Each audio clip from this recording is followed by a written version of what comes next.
তুমি সিএসসি পড়তে চাচ্ছ কিন্তু কোন ইউনিভার্সিটিতে ভর্তি হবে সেটা ডিসিশন নিতে পারছো না এখনো, তাহলে চলো আমরা দেখে নিই কোন ইউনিভার্সিটিতে কত টাকা অ্যাকচুয়ালি কস্টিং লাগে যাতে তোমার বাজেট অনুযায়ী ডিসিশনটা নিতে ইজিয়ার হয়। চলো তাহলে দেখি কোন ইউনিভার্সিটিতে আসলে টিউশন ফিটা কত।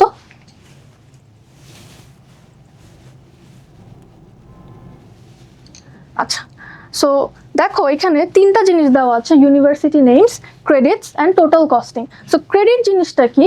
এটা হচ্ছে একটা ইউনিভার্সিটিতে ঢোকার পরে তোমার একাডেমিক লাইফে যে কয়টা কোর্স আসবে প্রত্যেকটা কোর্সের জন্য তোমার প্রোফাইলে 3টা করে পয়েন্ট জমা হবে। এই পয়েন্টটাকেই আমরা ক্রেডিট বলছি। তার মানে তুমি যদি সাকসেসফুলি একটা কোর্স কমপ্লিট করতে পারো তোমার 3 ক্রেডিট জমা হবে।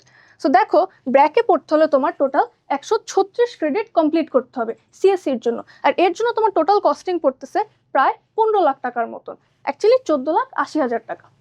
আচ্ছা, next up north south university. এখানে তোমার ক্রেডিট 130 এবং টোটাল কস্টিং 12 লাখ টাকা। থার্ডে আছে ইস্ট ওয়েস্ট ইউনিভার্সিটি, যেখানে 140 ক্রেডিট কিন্তু কস্টিং দেখো আরেকটু কম, 10 লাখ টাকার মতো। ইন্ডিপেন্ডেন্ট ইউনিভার্সিটি বাংলাদেশ, অর্থাৎ যেটাকে আমরা আইইউবি নামে চিনি, এখানে দেখো তোমার ক্রেডিট 136 ব্র্যাকের মতনই, কিন্তু কস্টিং দেখো 10,10,500 টাকা।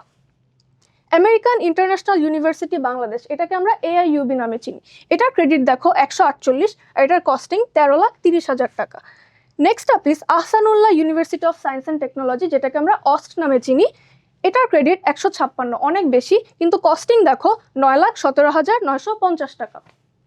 লাস্টলি আছে United international university which is UIU, এটার ক্রেডিট হচ্ছে 141 এবং টোটাল কস্টিং 10,14,500 টাকা। এই ইউনিভার্সিটিগুলোতে অ্যাডমিশনের জন্য তোমার যদি রিলেটেড কোনো কোয়েশ্চেন থাকে বা কোয়েরিজ থাকে, তুমি আমাদের আইকন অ্যাডমিশন এইডের ফেসবুক পেজে যোগাযোগ করতে পারো অথবা স্ক্রিনে দেখানো হোয়াটসঅ্যাপ নাম্বারে ডিএম করতে পারো। এতক্ষণ আমাদের সাথে থাকার জন্য থ্যাংক ইউ সো মাচ।